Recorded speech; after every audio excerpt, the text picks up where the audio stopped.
Hi everybody, I'm Ozzy Beal, and today we will be discussing parental behavior and its effects on children's mental health. So first, I would like you all to consider this situation.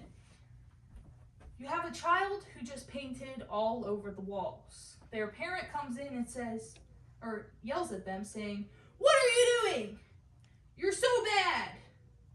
And the child, being yelled at, begins to cry. The parent seeing this then becomes even more infuriated and yells at them again, saying, "Shut up! If you don't stop crying right now, I'm going to give you something to cry about." In the perspective of the child, they have just displayed their fear via tears.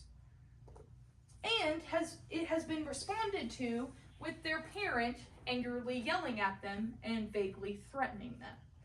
So they take from this that they are not able to express any kind of emotion, whether that be sadness or happiness or anger, via tears or at all, then suppressing and repressing those emotions. So, with that, we need to consider how other actions and parental behavior affect a child's mental health. So, what are the major variables in a child's mental health? We have children's emotional regulation, adverse childhood experiences, and parental disadvantages. First off, we're going to talk about children's emotional regulation.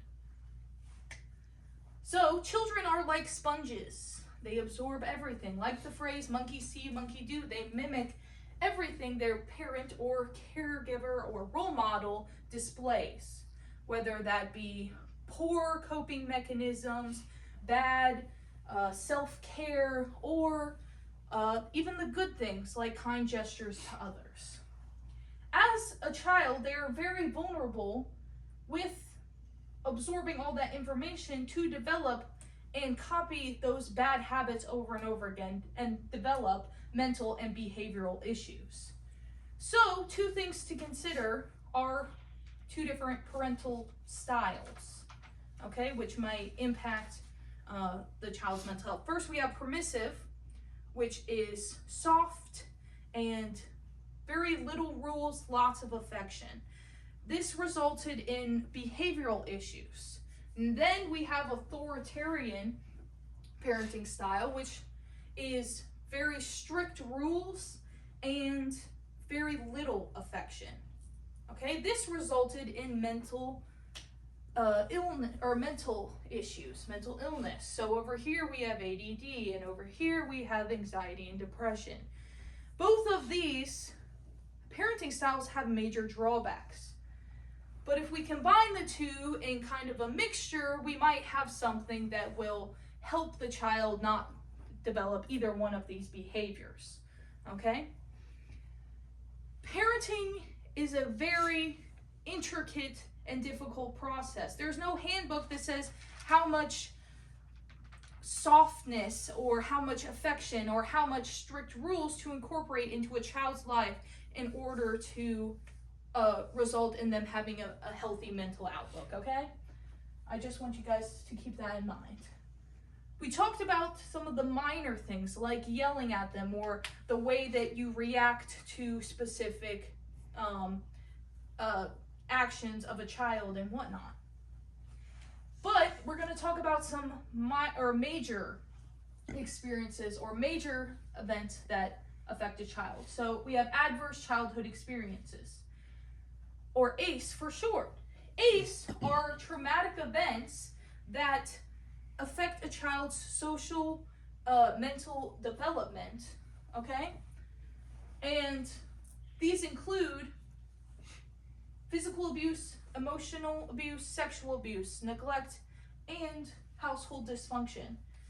These lead to a child being very vulnerable to developing mental and physiological disorders. But these can also look like a child not having clean clothes to wear, not having running water, having too many animals in the house, or a parent that is physically ill, okay?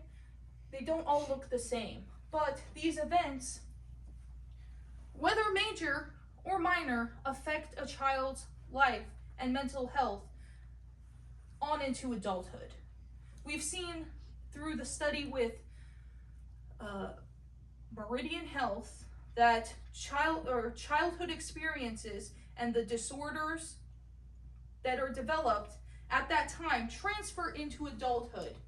They don't go away, they don't get better necessarily, but they don't also get worse. Now with therapy or medication based on, a provider and what your doctor is recommending, you can help to maybe ease some of those things, but they're not necessarily going to go away. There's always going to be those hurdles to jump over with ACE situations, okay? Another thing to think about is parental disadvantages. This looks like poverty, like divorce in the household, or like parental mental illness, which is or genetic ones like anxiety and depression, okay? These are things that a parent can't necessarily control on a day-to-day basis, like actions and behaviors, okay? 18.2% of parents have mental illness and 3.8% have serious mental illness. Parents that have serious or have mental or serious mental illness often neglect their children emotionally because they transfer those actions of, not being able to cope with those illnesses onto their child, who then can't cope with those emotions themselves, okay? So another way to describe this is a wider family system that will be impacted, okay? Subsequent generations will be impacted in their well-being. A study done by Camus showed that war populations that parents who were exposed to war firsthand and developed PTSD gave their children anxiety disorders based on their actions, their mental illness directly correlated to their children's, okay? And that is called intergenerational trauma. But intergenerational trauma can also look like, my mom is terrified of spiders and therefore so am I, okay? I would like you all to take from this that a parent's actions, whether impacted by circumstance, mental illness, or intergenerational trauma, will continue to impact a child's life till the end of it. In conclusion, I would like you all to have gained a new perspective on how you impact your children or will impact your children in the future.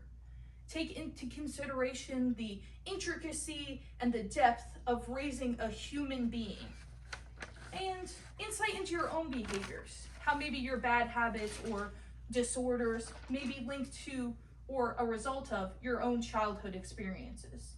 And then have a kindness towards your parents because how they might have been affected by intergenerational trauma and how that would have affected them and how that therefore affected you.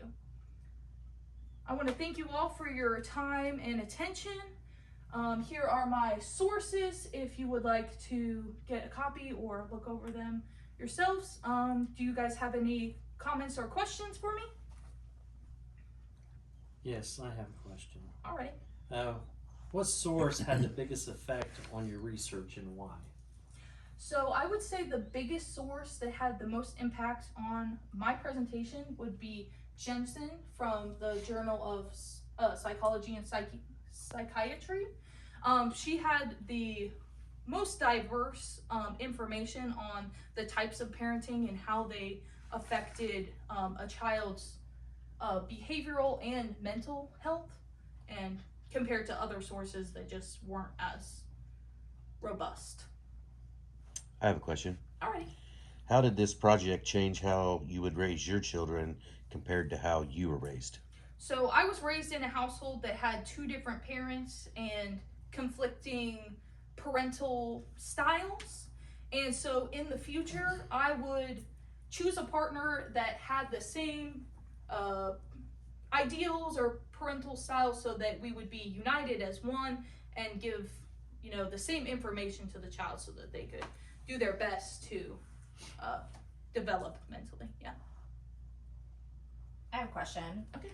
When looking at generational trauma and the level of intervention, does it always look like or require therapy, medication to break down that cycle? Not always. The level of intervention varies case by case and is usually dependent on the ACE score that the person's provider actually gives them. That intervention might include like physical therapy or rehabilitation for substance abuse or actual psychiatric therapy. So that is kind of how you break down the cycles, dependent on case by case. Yeah.